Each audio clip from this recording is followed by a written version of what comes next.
This video is the 5th video in a series that is designed to help you give useful information to Jehovah's Witnesses so they can make an informed decision about their religious beliefs.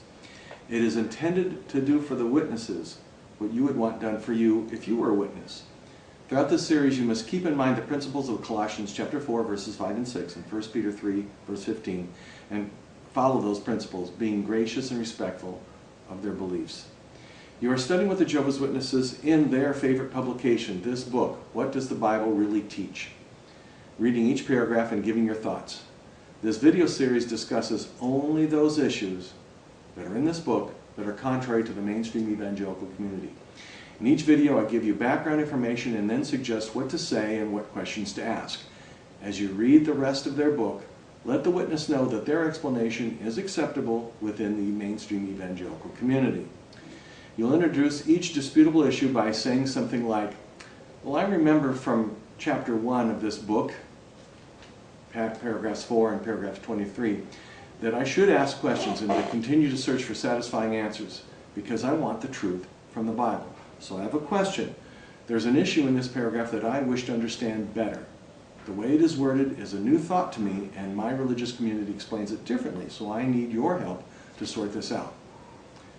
That will let you to proceed into the issue. And this issue in the 5th video is on page 41, paragraph 11 of this book, and it's about the issue of the title, Only Begotten, and how does it apply to Jesus. The paragraph says, there is something else that makes this Son special. He is the only begotten Son. And they refer to John 3:16. And they claim this means Jesus was God's first created thing. The answer is, well, I'm going to give you some background information and then we'll go into what specifically to say, but the answer can be seen from looking at other translations. This is the New Century Version. This is the New Living Translation. And this is printing of the NIV, New International Version, very popular. All three of these Bibles read at John 3:16. They don't say only begotten Son. They say one and only Son. The one and only Son. And if you remember, in this book, this paragraph, the Jehovah's Witnesses introduced Jesus by saying he is a most precious Son. He is a special Son. And that's what these translations are saying. He's the one and only. He's special. He's precious. It isn't saying, as they want to imply that it means, the only begotten, as if he was begotten, given birth, and brought about, and that he was created, and that he was a created thing. We're going to give them some information. I need to give you some background information to know that what this word means. Monogamous, which has been translated in the past as only begotten. Scholars don't think that that's precisely what it means, but that it means the one and only. And you can look at scriptures to see that it means special in some way, not necessarily being created. We're going to look at Hebrews 5:5, chapter 5, verse 5. Now this is the WatchTower's translation. I'm going to read Hebrews 5:5 here. And it says, so too the Christ did not glorify himself by becoming a high priest, but, in brackets, was glorified by him, who spoke with reference to him, you are my Son, I today, I have become your Father. Now, it doesn't mention begotten here at all. Well, if you look at their Greek Bible, you'll find the word Father is not in there. At Hebrews 5:5, and I'm going to show you here, at Hebrews 5:5, it says generated. This is a Greek word in the same family as only begotten. It's the word begotten. And it's not the word Father, but yet their translation says Father. Here, other translations, like my New American Standard, read differently. It says there, so Christ did not glorify himself so as to become a high priest, but he also said to him, you are my Son, today I have begotten you. There's the word begotten, same verse. And this is a reference from Psalm 2:7. So we're following the thread of the Greek word that means begotten, which we find at John 3:16, which is the verse that the Watchtower is focusing on here. That Greek word, which can be translated begotten, is being misunderstood by them. And I'm going to show you that it doesn't mean created. It means the special, the precious one, the one and only. Because we're now looking at Hebrews 5:5, which is a quotation from Psalm 2:7. Now I am going to turn to Psalm 2:7 in their Bible here, okay? And it's Psalm 2:7, which is Hebrews 5:5 is quoting it.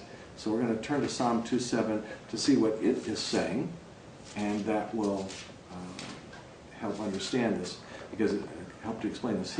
Psalm 2:7 from their Bible says, "Let me refer to the decree of Jehovah. He has said to me, you are my son. I today," when? "I today, I have become your father." It's again begotten. I have begotten you. That's the concept of it. Their translation says, "I have become your father," which is fine. It's still the same point. When is that day? When is the day that the Father could say to Jesus, "I today, I've become your father. You are my son"? When is that? Is that the day he was created, which is what they're implying? No. This Psalm 2:7 is explained in the New Testament. We saw where it was quoted at Hebrews 5, chapter 5, verse 5. But it's explained in Acts 13. I'm going to use their translation, and I'm going to turn to Acts 13. Okay.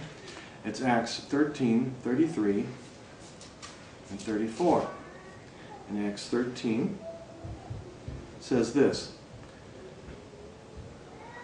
that God has entirely fulfilled it to us, their children, and that he resurrected Jesus. He what? He resurrected Jesus. He didn't say created Jesus. He resurrected Jesus, even as it is written in the second Psalm, "You are my son, I have become your father this day."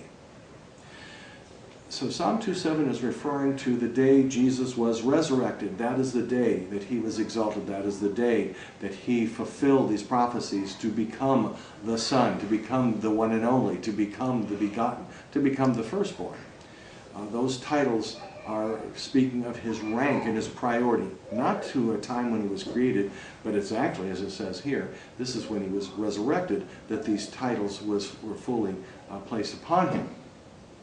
So you can write on a piece of paper or in the margin these verses, these references to these three scriptures: Hebrews 5:5, Psalm 2:7, and Acts 13, 33, and 34. That's all you need. And then remembering that other translations do not read like the Watchtower's Bible, such as the NIV.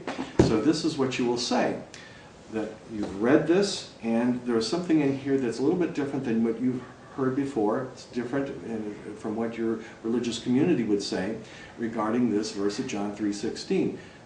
The Bibles that we use don't read that way. They don't say the only begotten, but say the one and only Son. So there doesn't seem to be that connection here with the idea that Jesus is created, that he is the one and only thing that's created. Rather, he's the one and only Son, not because he was created, but because of his rank and priority. And there are some verses that my community refer to support that translation and that concept. And that is these three verses, Hebrews 5:5, where it speaks of Jesus being this begotten one. It's quoting Psalm 2:7, which refers to him being begotten on a particular day. And Acts 13, 33, and 34, which tells which day it is. So what you do is you tell the witnesses that there are these three scriptures that you're trying to put together, that your community says show that Jesus was raised from the dead, and on that day these titles come to play and are fulfilled in him as being the one and only, the precious. Okay? And ask them, can you help me understand this? Is this correct? What is the meaning of these verses and this Greek word? and let them explain it, ponder it, and say, all right, I will think upon this. Don't argue with them, just move on to the next subject.